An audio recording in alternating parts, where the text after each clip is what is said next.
The Prime Minister. Italy's Prime Minister, Matteo Renzi, tells Charlie Rose his country is not only a museum stuck in the past, as he tries to radically change its future. Italy is the stage for the next big drama in this tumultuous political year. Next Sunday, Italians will go to the polls to vote on a referendum driven by Matteo Renzi, Italy's brash and charismatic Prime Minister. He wants to reduce the size of Italy's Senate by 2/3, literally getting rid of hundreds of politicians, a monumental proposition for Italy and himself. Renzi argues that Italy has changed government 63 times in 70 years and trimming the size of government will help bring order to chaos and move the country into the 21st century. The vote will have implications for all of Europe and hinges on the considerable political skills of a modern-day Machiavelli, a 41-year-old former mayor of Florence, who is the youngest prime minister in Italy's history. We met Matteo Renzi in his hometown of Florence, where the Renaissance was born and where it flourished. He insisted on conducting the interview in the magnificent Palazzo Vecchio, the old palace, in a room with a view. Charlie Rose, look out the window. Matteo Renzi, yes. It was only 48 hours after Donald Trump had stunned the world.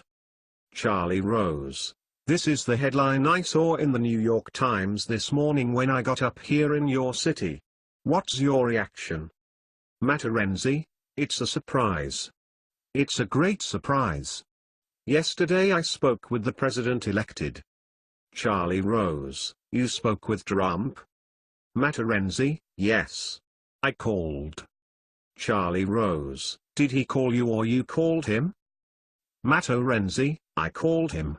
And because the president-elected deserve a call from the Prime Minister of Italy. And I wish him every good luck for the next years. Charlie Rose, did you remind him that you had supported his opponent? Matteo Renzi, but we don't discuss about it. But it's normal. It's the great play of democracy.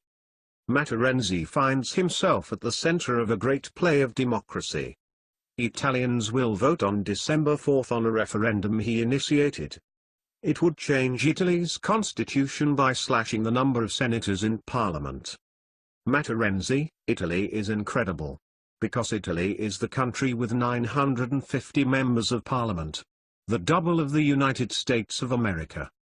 Charlie Rose, US has 435 members of the House, and 100 members of the Senate. Matteo Renzi, in Italy, the number are 630 in the chamber, and in the Senate 315.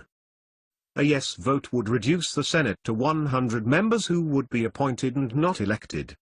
Renzi believes the change is needed because the Senate is the graveyard of legislation in Italy. We have a system in the hands of bureaucracy. Everything is difficult. Everything is complicated. And my idea is simply give simplicity to Italy. Prime Minister Matteo Renzi. Matteo Renzi, this referendum is not a referendum to change democracy in Italy. Is a referendum to reduce bureaucracy in Italy. Italy is the worst country for bureaucracy around the world. And this is very important. If we have a system with a lot of politicians, the consequence is 63 government change in 70 years.